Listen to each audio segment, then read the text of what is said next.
I'm Jessica Rodriguez, 32 years old, and I've spent my entire military career operating in the shadows. I don't carry a rifle. I don't rappel out of helicopters. But I've stopped bombings, dismantled extremist cells, and protected people who will never know my name. And yet, on the day General Martin retired, I became the family punchline. It started like any other ceremony. Polished boots, starched uniforms, enough medals to blind the front row. My in-laws took up a whole section in the front, the Rodriguez clan, a lineage of battlefield legends. My husband Mark sat beside me, proud but quiet, squeezing my hand when no one was looking. I knew that squeeze.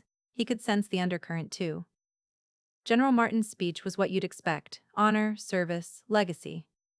Then came the family tribute video, narrated by none other than my sister-in-law, Lieutenant Colonel Anna Rodriguez, who looked flawless in her blues as she stood at the podium, voice sharp enough to slice steel. She started with their grandfather, Silver Star, 2 Purple Hearts. Then their father, a colonel in the 82nd Airborne. Then Mark, praised for his combat tours in Iraq and Afghanistan. Then Anna herself, commander of a battalion with 3 successful counterinsurgency campaigns under her belt. And let's not forget my brilliant sister-in-law Jessica, Anna said with a coy smile, her tone dripping with faux affection. Always watching from the cloud, making sure our Wi-Fi is strong while we take the fire. The crowd laughed.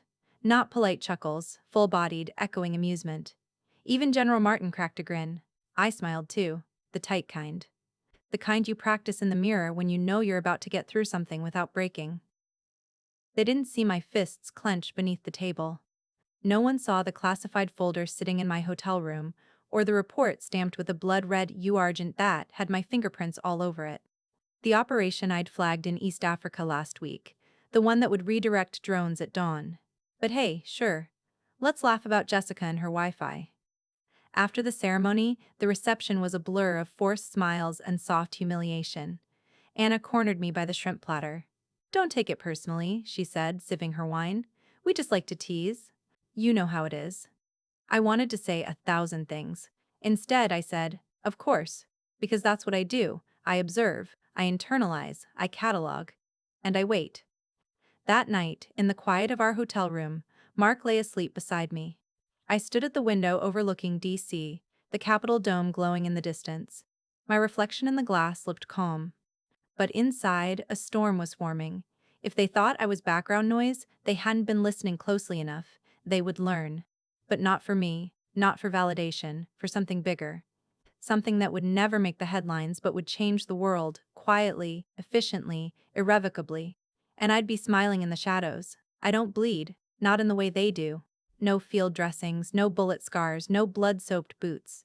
But my wounds are just as deep, carved by words, by silence, by the smirks passed around dinner tables like condiments.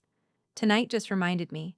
After the ceremony, while Mark snoozed in the bed beside me like nothing had happened, I sat alone in the bathroom, lights dim, scrolling through photos from the event.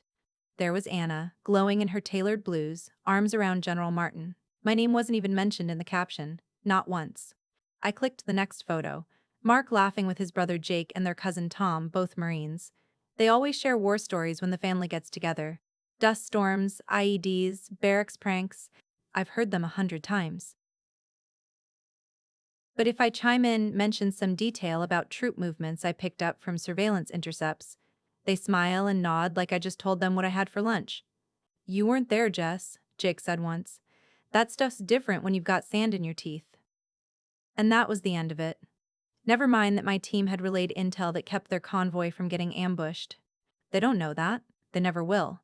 And apparently, that makes me irrelevant. Even the kids, Mark's twin nephews, play act battles at family BBQs. They call themselves Rodriguez Rangers. They hand out cardboard guns and scream, "Fire in the hole," while I refill the lemonade. Once, one of them asked if I ever got to hold a real gun. When I said yes, he looked disappointed. "Oh, I thought you just did computers." I wanted to scream, but I smiled. Because that's what I do. The night Anna gave birth to her daughter, she went into labor during a family cookout. Everyone rushed to the hospital, except me. I stayed back and coordinated a digital sweep for a potential cyber attack flagged by our European division. Later, when I showed up to the hospital, sweaty and exhausted, Anna looked at me and said, "Did you bring snacks or something?" They never ask what I actually do. They just assume it involves passwords and coffee and maybe a standing desk. They see my commendations on the wall: 3 meritorious service medals, 1 joint service commendation, but they never ask what they were for. They don't care to know. And honestly, I've stopped offering. Because, what's the point? Every family event is a battlefield, but I'm the only one without armor. My contributions are invisible. My victories are silent. And still, I show up. But tonight, after that joke, that laughter, I realized something. I'm not angry at them for not seeing me. I'm angry at myself for needing them to. And that's going to change. Starting now. I waited until Mark's breathing deepened, steady and slow, then slid out of bed and walked barefoot to the window. The city lights flickered below like a living circuit board, and I stood there in silence, arms folded tight across my chest. It wasn't the humiliation at the ceremony that stung the most, it was the pattern. 1,000 small cuts over the years, each one dismissed, minimized, laughed off. I couldn't sleep, not with that voice in my head. You let them define you. I turned it over again and again, like a puzzle with one piece missing. Why had I stayed so quiet? Why had I worked so hard to fit into a story that wasn't written for me? The answer was shamefully simple. I wanted to be accepted, not just by the military, but by them. Mark's family, the legends, the warriors, the Rodriguez legacy. But wanting to be seen by people who refuse to look doesn't make them blind. It makes me foolish. I walked to the desk in the corner of the room and flipped open my laptop. My fingers hovered above the keys for a moment, then moved with clarity. I opened a blank document and titled it, Orion Transfer Request. I didn't need to explain what Orion was. The file would route through encrypted channels, accessible only to 3 people in the entire chain of command. The words came easily. I request reassignment to Task Force Orion, effective immediately. My record, enclosed below, outlines successful leadership in cyber operations and cross-agency coordination. I understand the risk and accept it without reservation. I stopped, read it twice, and hit save. I didn't send it, not yet, but the vow had already been made. This wasn't about Anna. It wasn't about the family cookouts or the boys' jokes about me running Windows updates on terrorists.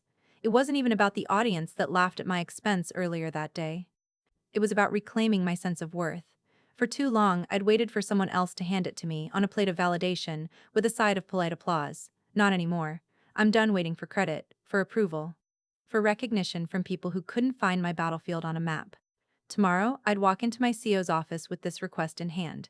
And if they said no, then I'd rewrite the damn request until they said yes. Because I know what I bring. And I'm tired of hiding it behind a polite smile. They may never cheer for me, but I'm finally done needing them to. The office smelled like burnt coffee and cheap disinfectant, exactly the kind of place where careers quietly stall out. Major Linton barely looked up when I stepped inside.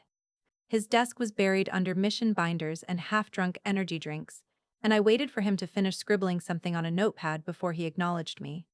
Captain Rodriguez, he said finally, glancing over the rim of his glasses. You're early. I'm ready, I said simply. He raised an eyebrow, the kind of look that said he'd already read the request and didn't quite know what to do with it. Orion, he said, leaning back in his chair. Big ask. You sure you're not just mad at your in-laws? I didn't blink. I'm sure. He nodded slowly, flipping through my file with the edge of a pen. Your track record's clean, impressive even. But you've never been in the field. Not really. Orion's not forgiving. I'm not asking for forgiveness, sir. I'm asking for the assignment. A silence stretched between us. He studied me for a long moment, weighing something invisible between us. You're a damn good analyst, Rodriguez, the kind who saves lives without ever firing a shot. But this transfer, this isn't about being good. It's about being dangerous.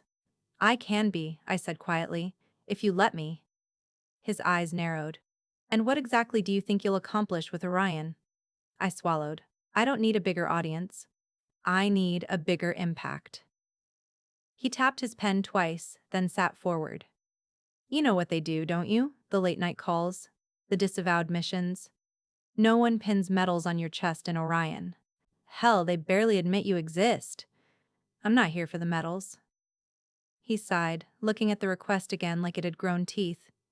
If I sign this, you're off the grid. You disappear from every holiday photo and PowerPoint slide. Even your husband won't know where you are half the time.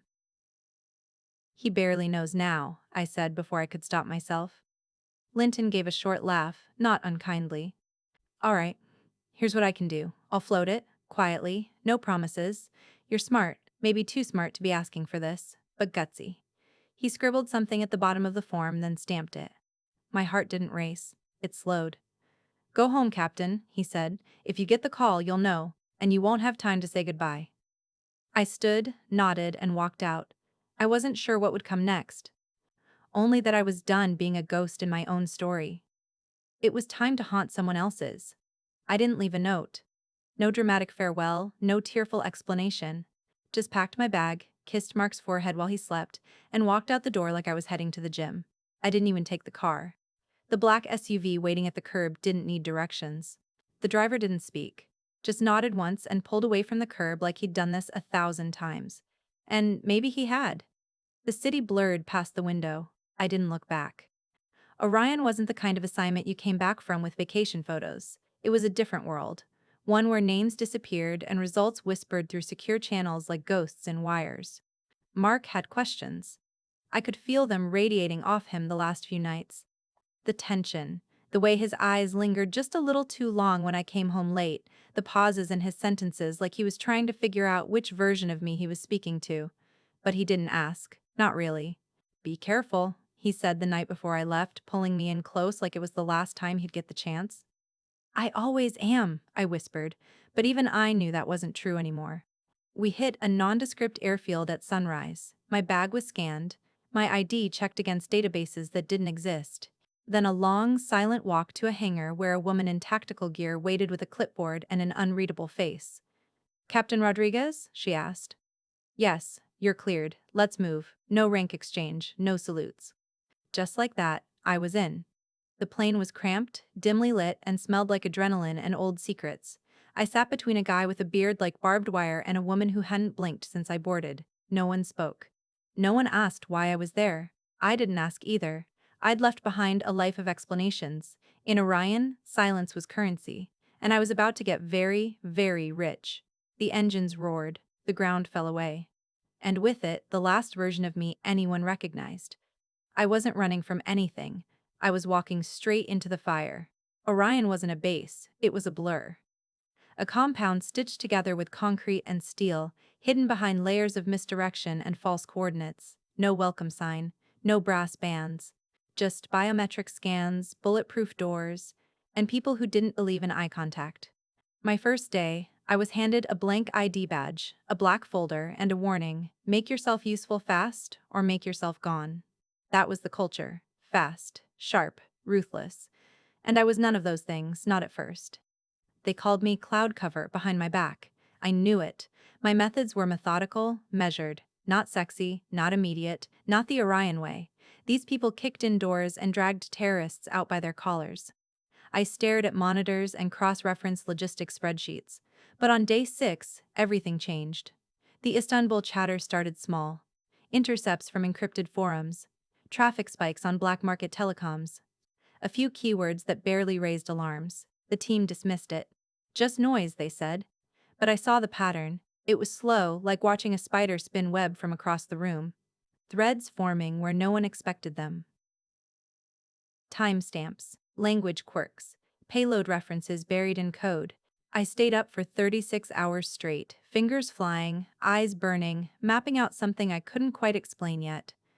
Finally, I walked into the main ops room and slapped my findings on the table. They barely glanced up. Until I said the word airport. And chemical dispersal. And then tomorrow. The room snapped awake. 3 hours later, a joint task force raided a warehouse outside the city.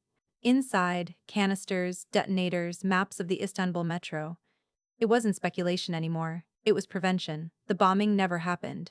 And no one on the evening news mentioned my name. Orion didn't celebrate with cake and plaques. They celebrated by handing me another case file. But that night, as I walked past the glass-walled ops room, someone tapped twice on the table as I passed. It wasn't much. But in Orion, it meant everything. I wasn't just the girl from cyber anymore. I was the one who saw it coming when no one else did. and they were starting to listen. The Istanbul op never made the news, no alerts, no press conferences, no medals. That's how you know it worked. Back at Orion, the team barely paused. Files were swapped, new targets queued up, and the incident disappeared into a vault somewhere between classified and never happened. I walked past the break room and heard someone call it a quiet win. That's what they called it, quiet. I went back to my workstation, the same desk they gave me on day one, too cold, too small, facing a wall that never looked back. No one high-fived me, no one said thank you, just a nod here, a tap there. A cup of burnt coffee left next to my keyboard, which in Orion was as close to affection as you were going to get. I sipped it anyway. I checked my messages. Mark had texted. Just one line. How's the new team? I stared at the screen for a long time. He still didn't know where I was, what I was doing, or what had almost happened in Istanbul. All he knew was that I was somewhere else, physically, emotionally, all of it. I typed back, good. Then deleted it. Typed, busy. Be home when I can. Sent. Back home, they still thought I was pushing paper. Some intelligence assignment too boring to ask about. Mark's family probably thought I was buried in a server room alphabetizing passwords. Anna probably joked I was on the Navy's IT help desk. Let them. I opened the next file. Nigeria. Fragmented chatter. Odd signals. A possible ghost in the system. No headlines, no speeches, no family barbecues. But if I read it right, 1,000 people might wake up tomorrow unaware that their morning commute was almost their last. And that would be enough. Let them laugh, I'll keep them alive. Quietly. It was a Thursday when I walked into another family dinner and realized I didn't belong. Mark had insisted, said his mom was making her famous arroz con pollo, and his uncle was in town from San Diego. I hadn't been home in weeks, and I could tell he was reaching for normalcy, something to tether us back to the version of our life before Orion. I played along, wore the nice dress, brought a bottle of wine, smiled when his mother hugged me too tight and called me flaca like she always did. Dinner started fine. Light chatter, old music, someone's toddler crawling under the table. I carved out a little space for peace in the noise. Then the twins started in. They were Mark's younger cousins, early 20s, ROTC boys with big dreams and bigger mouths. One of them brought up a failed op in Syria. Another story, half told, half invented, where some task force had botched a sweep and let a target slip away. They should have sent real soldiers, one of them snorted, stabbing his rice. Not a bunch of analysts trying to play war. Laughter around the table. Nods. I said nothing, just kept chewing even though the taste had drained from my food. They didn't know, of course, that I'd helped intercept the comms that rerouted that op at the last second, keeping it from turning into a bloodbath. That the botch was a decoy plan designed to draw the cell leader into the open 2 days later. Which it did. And he was dead now. But to them, it was just another punchline. Another joke to toss around with plantains and beer. Mark didn't laugh. That's what caught me. He shifted in his seat. Fork paused midair. His eyes met mine and didn't look away. Later, when we were alone in the car, he asked, "That thing they were talking about, was that you?" I looked out the window. "Does it matter?" He didn't answer. The silence stretched, thick and uncertain. "You've changed," he said after a while. "Since the transfer." I nodded. "So have the stakes." He looked at me like he was trying to find the girl he married behind my calm, my code, my distance. "I just don't want to lose you in the process." I almost told him then. About Istanbul. About the near disaster in Syria. About the next operation already pulling at my sleeve, but I couldn't, so I said the only truth I could. "I'm already lost to most of them," I whispered. "Let me at least be useful." He didn't touch me the rest of the drive home. They called it a red cell briefing, but the only color in the room was the blood on the satellite photos. 5 embassy seals flashed on the monitor, 5 continents, 5 cities with nothing in common except that they were all marked for destruction. I sat at the head of the table, hands folded, spine straight. Across from me, analysts from DIA, CIA, and one sour-faced liaison from Homeland Security exchanged uneasy glances. The data was raw, fragmented, ugly, but it was real. The attacks weren't just possible. They were coordinated, timed, surgical. I walked them through it, pixel by pixel call by call log, a lattice of digital breadcrumbs no one else had bothered to connect. Each embassy had its own chatter, its own localized threats. But together? Together, they were a symphony of misdirection. The Nairobi cells using the Ankara communication protocol, I said. And the encrypted drive found in Santiago? Same payload signature as the one in Jakarta. The room went still. So what are you saying? Asked the Homeland guy. He looked tired, like his world didn't have room for this kind of problem. I met his eyes. I'm saying this isn't 5 separate threats, it's one. And it's testing us. The silence that followed was different this time. Not skepticism. Fear. After the meeting, I stayed behind. My fingers hovered over the tablet as I scrolled through embassy layouts, shift rotations, weak points. I had seen patterns before, but this one felt like a countdown. Director Patel entered, closing the door behind her.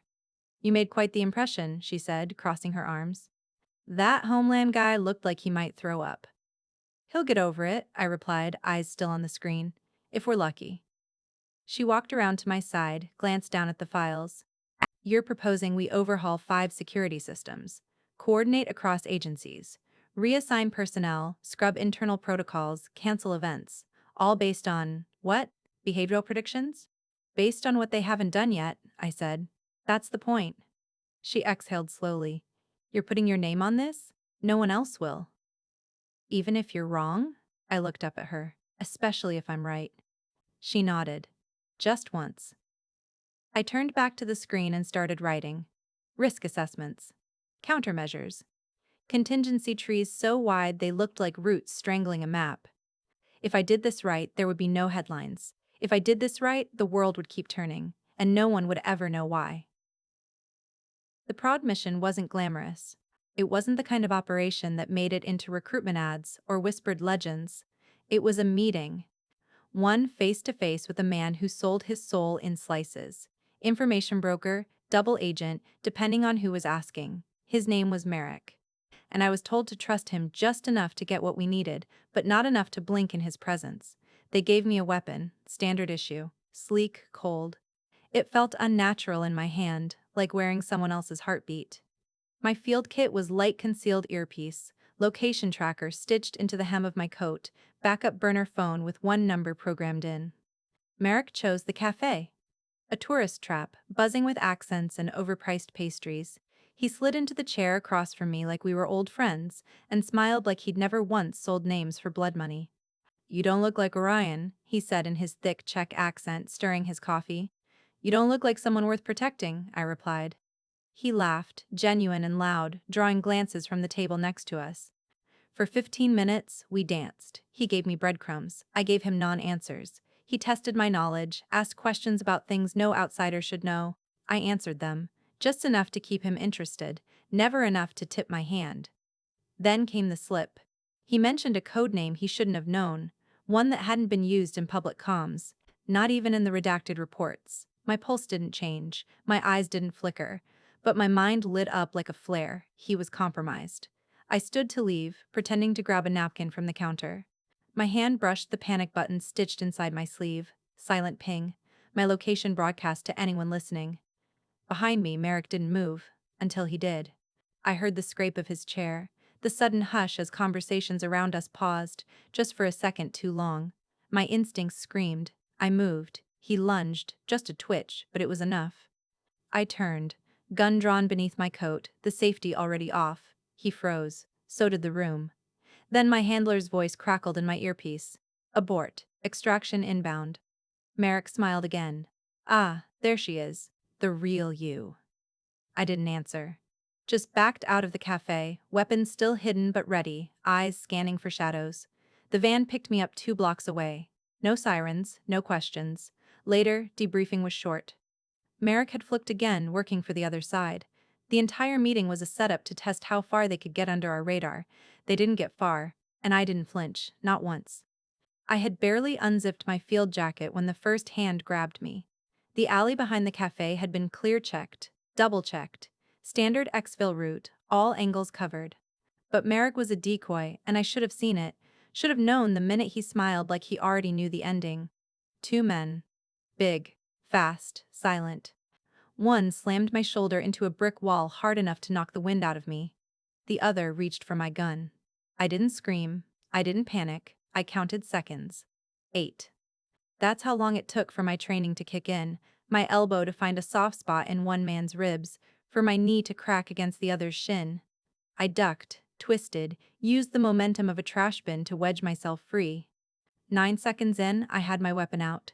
10, and one of them was on the ground, groaning, his nose shattered. But the other was smarter. Tactical. He didn't charge, he spoke.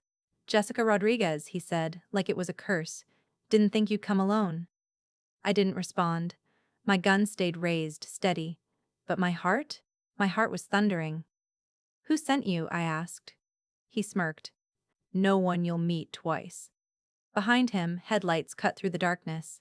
Black SUV. Orion backup. They were faster than I expected. The man didn't wait. He turned and bolted, vanishing between buildings before the vehicle even stopped. I didn't chase. I knew better. 2 agents jumped out, guns drawn, checking corners. One of them looked at me and froze. "You okay?" I nodded. "Just a little behind schedule." They drove me straight to the safe house. No debrief, no questions yet, just hot water, clean clothes, and a steel door that locked from both sides. Later, when the intel came in, we learned Merrick's betrayal went deeper than expected. He'd sold the meeting location 3 times. One of the buyers was a known foreign military proxy with a taste for American secrets. My calm under pressure was logged in the mission report. My name never was. The brass didn't congratulate me. But someone slid a protein bar onto my desk the next day with a post-it note that just said, "Nice work." That was the Orion way. Earned, not spoken. I tossed the note in my drawer, ate the bar, and got ready for whatever came next. The clock on the wall blinked 2041 a.m. I stared at it, wrapped in Mark's silence. He lay beside me in bed, breathing slow, arms pulled away like I was radiating something too volatile to touch. He hadn't said goodnight, hadn't kissed my forehead. Just turned off the light and shifted toward the edge of the mattress. He used to reach for me in his sleep. Now, it was like we existed on opposite sides of a frozen war. I couldn't tell him what happened in Prague. Not about Merrick, not about the ambush, not about the classified report now sitting in 3 locked safes across 3 continents. He knew I was gone for 4 days. What he didn't know was how close I came to never walking back through the door, and how much closer I was to not caring. That was the part I couldn't say out loud. In the morning, he brewed coffee in silence while I folded laundry on autopilot. Every question he didn't ask hung in the air like smoke. Finally, he spoke. "You're colder than you used to be." I looked up. "Colder? You don't talk. You don't laugh anymore. You're somewhere else, all the time." I wanted to tell him that I'm holding 5 threats in my head at once. That I see faces that don't know they're still alive because of a keystroke I made at 3 a.m. That the Prague mission changed something in me. That getting grabbed in an alley didn't scare me as much as how calm I stayed through all of it. But all I said was, "I'm doing important work." He shook his head. "You used to tell me about your work. At least a little." "I can't anymore." "You won't," he corrected. I looked at him then, really looked. His jaw tight, his eyes dark with something like grief. "For me, for us. I'm trying to protect people, Mark. And I'm trying to hold on to my wife," he said softly. "But I don't know who's winning anymore." Neither of us did. Because this mission, this purpose I'd thrown myself into, it didn't leave room for dinners or movie nights or soft moments on the couch. It only left impact. And right now, that impact was cracking everything I loved right down the middle. The pattern was finally complete. It took 27 days, 6 flagged communication lines, and more sleepless hours than I cared to count. But the picture was there. Ugly, deliberate, undeniable. 5 coordinated attacks, 5 cities. All scheduled for Veterans Day. Thousands of lives. Diplomats, civilians, school kids walking past embassies on their way to morning class. And they were going to die unless I did something that no one else was willing to suggest. I stood in the briefing room in front of Orion's senior ops team, the weight of it all pressing down like armor made of consequence. "We can't stop all 5, I said, watching the shift in posture around the room. The words had been whispered before, danced around, but never spoken, not until now. "There's too much variance," I continued, "too many points of failure. If we spread our resources thin, we lose all 5. Patel's brow furrowed. "What are you proposing, Rodriguez?" "A decoy strategy," I said, steady. "We let one attack happen, a small one, Calculated loss. Controlled perimeter. We feed them a weakness, we build ourselves. No one spoke. I clicked to the next slide. Showed them the consulate in Lagos. Minimal staff on site. Natural escape routes. Nearby hospital. The best bad option. The other four, I said. We evacuate silently.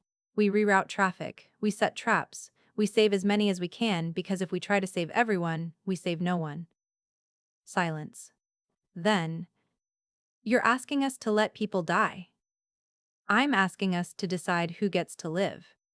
It was the darkest arithmetic of intelligence work. Not every life weighs the same in war. Not when you have seconds and shadows and silence. Later that night, I sat alone at my desk, staring at the red circle I'd drawn around the Lagos target. 6 lives. Maybe 8. To save thousands. I didn't cry. I didn't flinch. I just whispered one thing over and over like a prayer I didn't believe in. Please let this be enough. Because when it came time to make the call, there would be no applause, only ghosts. It happened fast. The Lagos consulate bombing hit at 9:03 a.m. local time. A small blast contained to the East Wing, 6 dead, 2 injured, no civilians, no children. The world barely blinked. But the other 4? Silenced before they ever began. In Amman, a van filled with ammonium nitrate never made it past the checkpoint. In Manila, a planted USB drive in the embassy's power grid was discovered and neutralized. Nairobi's attacker was arrested before he stepped foot in the building.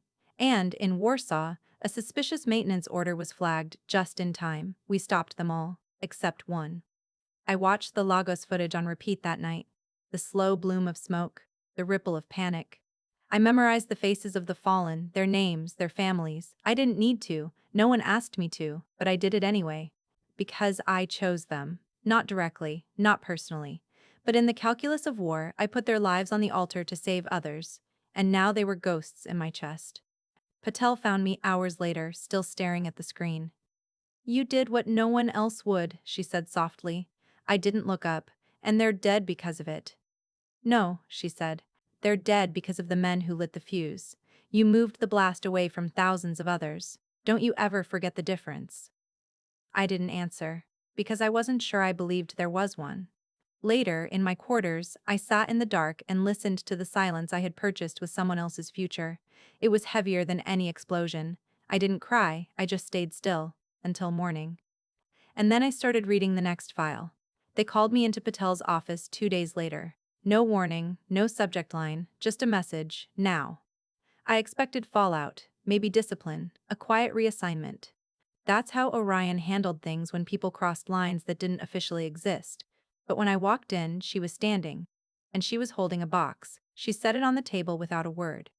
I opened it slowly, expecting surveillance reports or evidence from the follow-up ops. Instead, I found velvet. And inside the velvet, a medal. No name, no ribbon, just a black star etched with a sequence of numbers. Classified, permanent, untouchable. I looked up. Patel's face was unreadable. You saved this country, she said, and they may never know. The room was silent. There was no ceremony, no applause. Just the hum of fluorescent lights and the weight of her words. I wanted to ask why she was giving it to me. Why now? What it meant when no one else would ever see it. But I already knew. This was the reward. Not the medal, but the moment. The confirmation that I'd done what needed to be done. That my judgment, quiet, cold, impossible, had been right. She sat down then, handed me a sealed envelope. File for your records, she said. I opened it. My actions during Operation Firewall. Redacted, sanitized, buried in a secure archive.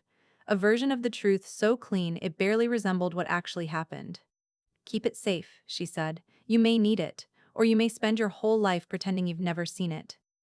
I nodded, folded the document, and tucked it away. Later, in the barracks, I held the medal in my palm. It was heavier than it looked, cold, sharp at the edges. I didn't know where to put it. So I closed my locker, slid it into a locked drawer, and went back to work, because the war didn't stop for thank yous. And neither would I. I found the flash drive by accident.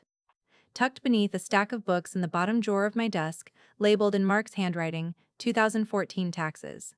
I almost skipped it, thinking it was paperwork I'd meant to shred months ago. But something made me pause. The weight was wrong. When I opened the case, the drive was inside, small, matte black, no markings. I plugged it into my laptop. It asked for a password, and I knew it immediately. It wasn't a code, it wasn't a cipher. It was a name. My name. The files loaded slowly. Video logs, encrypted reports, field maps with timestamps, surveillance footage labeled in my handwriting, redacted transcripts with my call signs embedded. I recognized everything. Because I'd created it all. This was my archive. Every op, every kill switch, every save. Things I had buried in Orion's systems, dispersed across continents, secured in protocols even I no longer had full access to. And here it was, collected, preserved, by me. For what? A moment like this? The last file was a scan of a certificate, the medal I'd received after Operation Firewall, the one no one was supposed to know about. Except now Mark did. I turned slowly, heart hammering. He stood in the doorway of the bedroom, barefoot, silent, holding a cup of tea that had long gone cold. His eyes were glassy, mouth barely open, like he'd come in to say something and forgot how. "How long have you known?" I asked. His voice cracked when he spoke. 2 weeks. I waited. "I was looking for the checkbook," he said. "Found the flash drive. Thought it was work stuff." "Didn't expect." He gestured toward the screen. "Toward everything." I said nothing. "I thought you were pulling away," he whispered. "I thought you stopped loving me." I shook my head slowly. I never stopped. I just couldn't bring this home.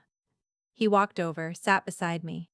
The files flickered on the screen between us, lines of code, coordinates, dead drops, a digital map of the shadow war I had fought alone. He leaned forward, resting his elbows on his knees. "That day in Istanbul, the bombing they said was diffused by local intel, that was you, wasn't it?" "Yes." "And Prague?" I nodded once. "The bombing you let happen." His voice broke. "Yes," I whispered. He wiped his face with the back of his hand, then turned toward me. "Why didn't you tell me?" "Because I needed you to love me without knowing any of it," I said. "I needed one part of my life to stay human." He looked at me for a long time, no judgment, no anger, just a quiet, bleeding sort of guilt. "I failed you," he said. "No," I said, reaching for his hand. "I disappeared. You just couldn't see where." We sat like that for hours, the glow of the screen fading as the sun rose behind our apartment blinds. And in that light, for the first time in a long time, he didn't look at me like I was lost. He looked at me like he was ready to follow. They invited us over for Sunday dinner, Mark's idea. Said it was time. I didn't argue. Not because I was ready, but because part of me wanted to see if anything had actually changed. The house smelled like garlic and old comfort. The table was full, as always.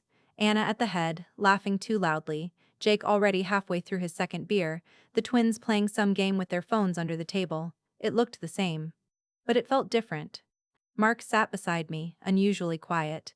His hand never left mine. Dinner started like it always did. Anna talking over everyone, the twins mimicking war movies, Mark's father asking about real deployments. And then the teasing began. Jake brought up that embassy debacle again, the one in Syria. "Classic desk job fail," he said with a smirk. "Probably some analyst forgot to carry a one." The table chuckled. Anna raised her wine. And then Mark spoke. "That analyst was Jessica." The room froze. He looked at Jake, then around the table, his voice low but unwavering. "You mock what you don't understand. And you owe her an apology." Anna blinked. "Mark?" "No," he cut in. "You've spent years treating her like she's some side note. But she's the reason you're all still here to laugh." They stared at him like he'd spoken another language. He looked at me then, and for a split second, the only sound in the room was the soft clink of a fork falling onto a plate. Jessica doesn't seek validation. I never have. But the silence? The silence was everything. It was my vindication. Arlington was quiet in the early morning. No tourists yet, no school groups or camera flashes. Just rows of white markers stretching into the horizon, the grass freshly cut, the air still and heavy like it held its breath. I walked alone. No uniform. Just jeans, boots, and the black windbreaker that still smelled faintly of gun oil and cold flights. In my pocket, a small silver coin, flattened edge, scratched face. Given to me by the director after Firewall. Meant for my palm, not a pedestal. I stopped at the grave. He wasn't one of ours officially. No one knew his name outside of our black file, one of the 6 in Lagos, a communications officer. 28. Loved chess and had a sister who still sent emails to his old address. I knelt down, placed the coin on the stone. It gleamed in the sun. The world kept spinning after that day, it always does. The consulates reopened. Politicians made statements. The headlines moved on. But this? This was the cost, not just his life, but the silence that followed. I didn't speak, I didn't cry, I just breathed. And then I stood up, brushed the dirt from my knees, and turned to go. No one watched me leave. No one knew what I had done. And that was the point. As I walked away, the wind shifted, carrying the distant echo of morning traffic from across the river. I pulled my jacket tighter and kept moving, each step light, each step mine. True service is sometimes invisible, but never without purpose.